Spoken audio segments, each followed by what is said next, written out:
Welcome to Session 5 of Mainstream Apologetics. We're glad that you decided to join us for this session.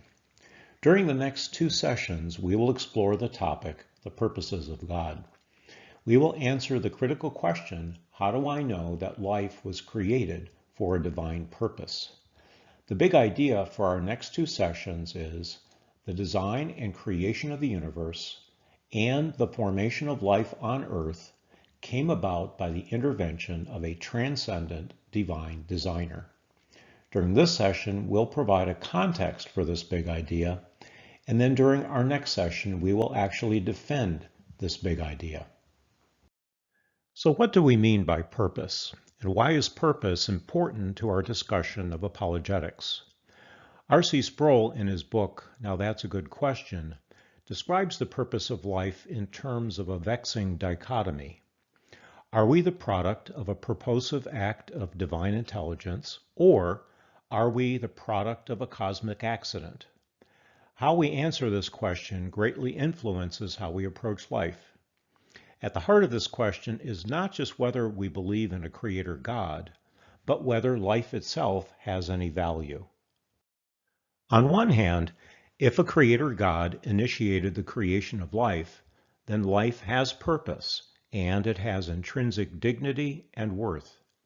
Genesis 1:26 says, "Let us make human beings in our image, to be like us."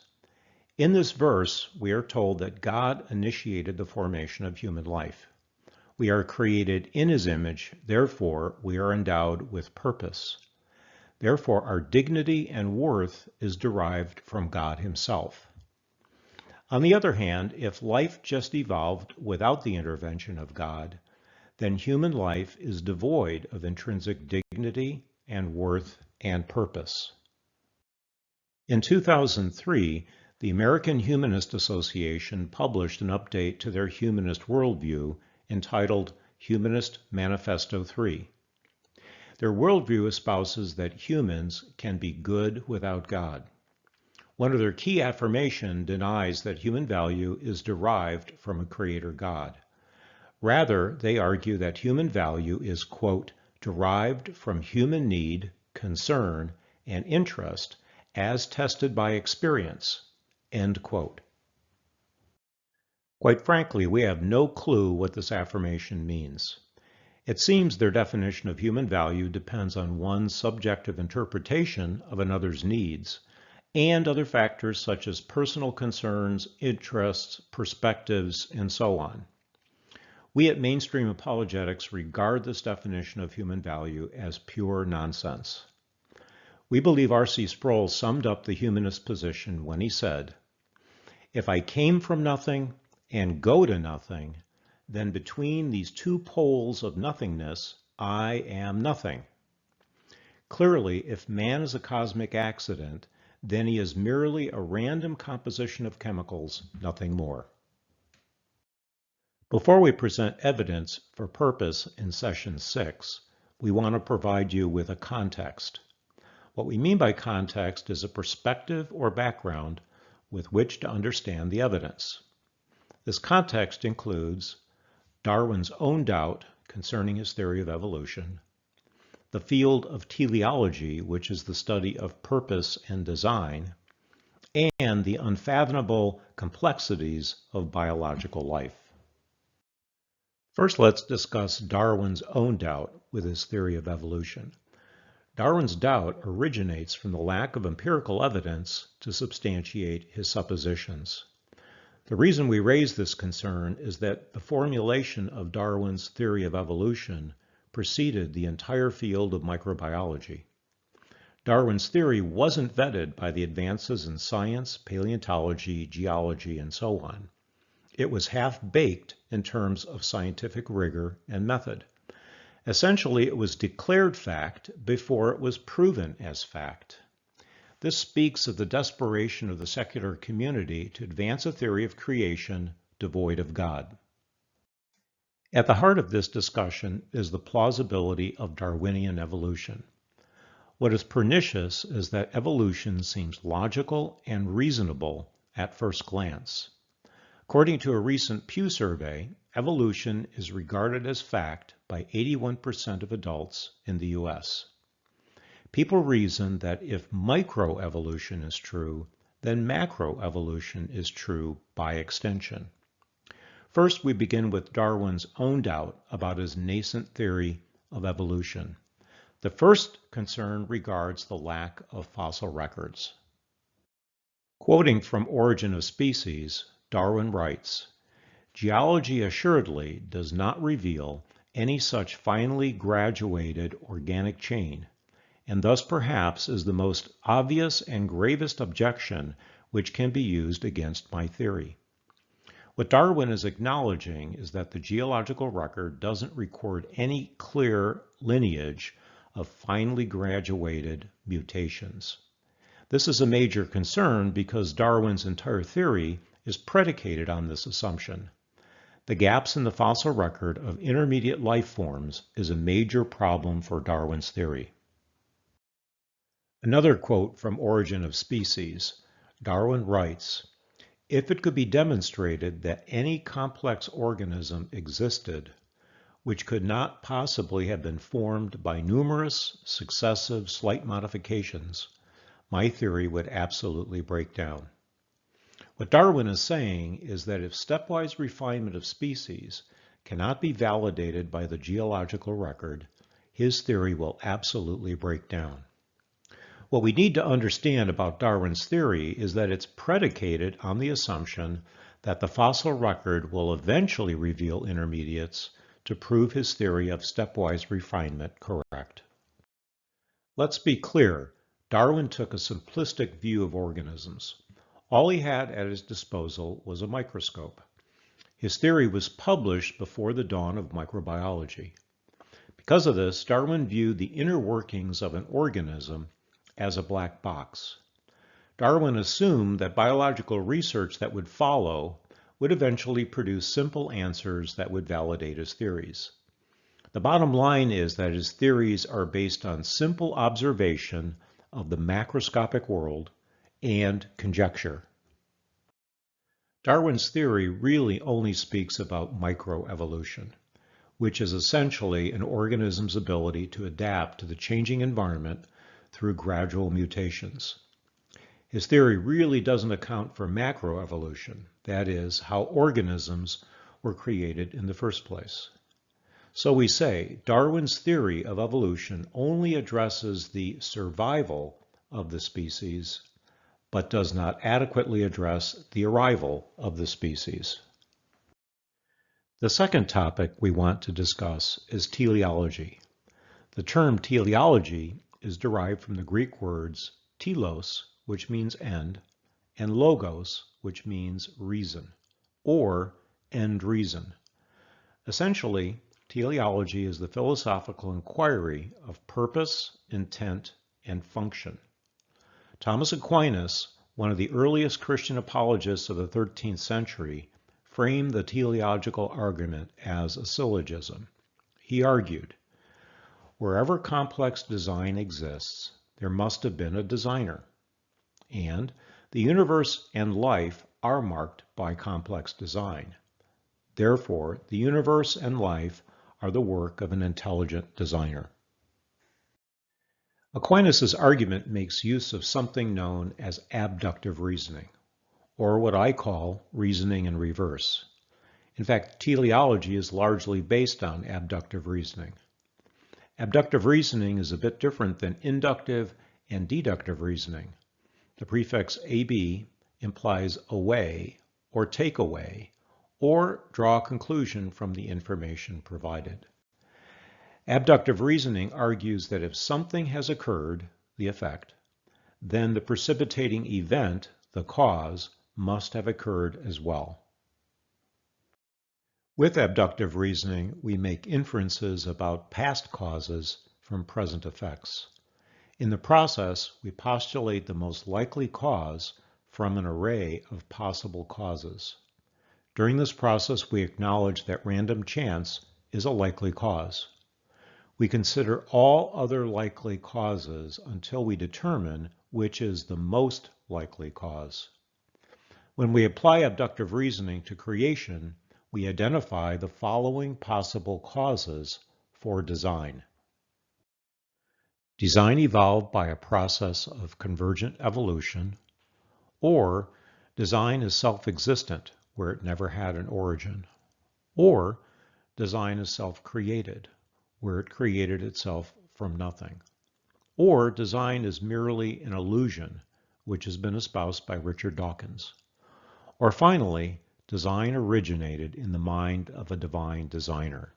Therefore, design itself is transcendent and pre-existent.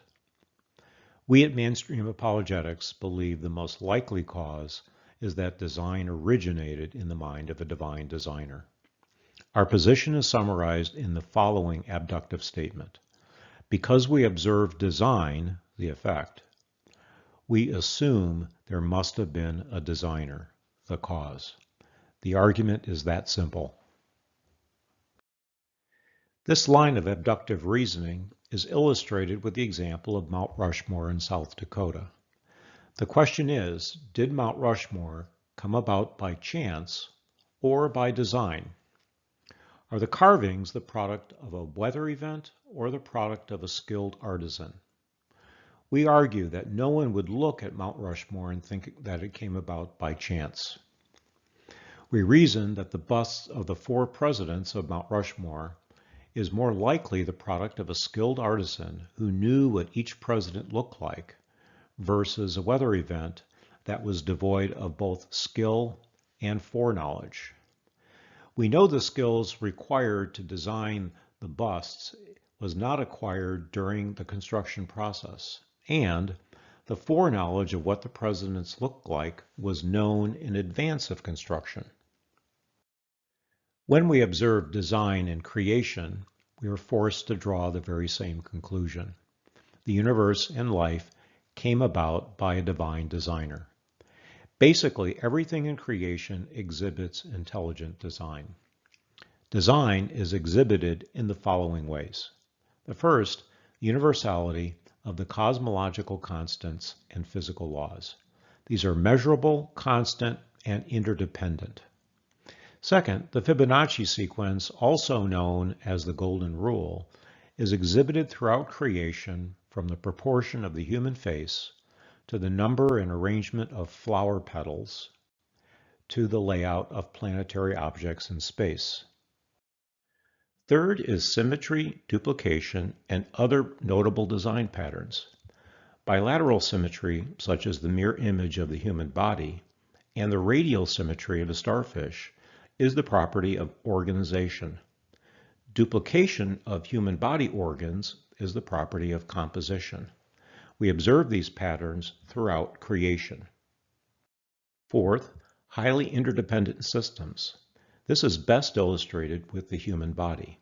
For example, the circulatory system consisting of the heart, arteries, and veins depends on the nervous system to electrically stimulate the heart muscles to pump blood, and on the respiratory system to provide oxygen to heart muscles, and so on. If any one of these systems fails, the entire circulatory system fails as well. And then finally, creation is marked by general consistency and orderliness despite the many underlying complexities. As you can see, there is strong evidence for design.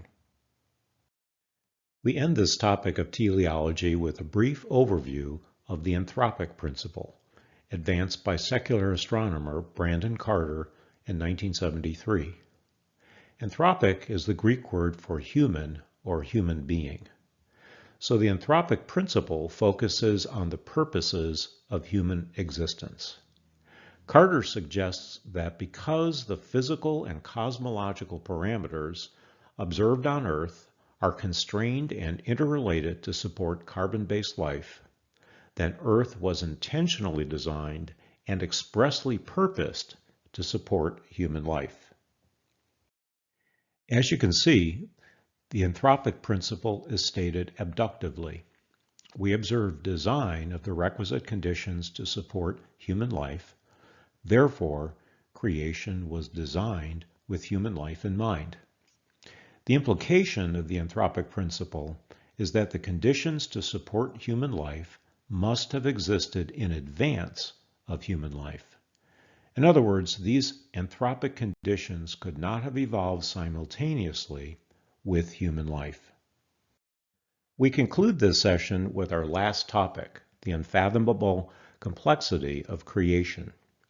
In the past 150 plus years, the field of microbiology has exploded with information.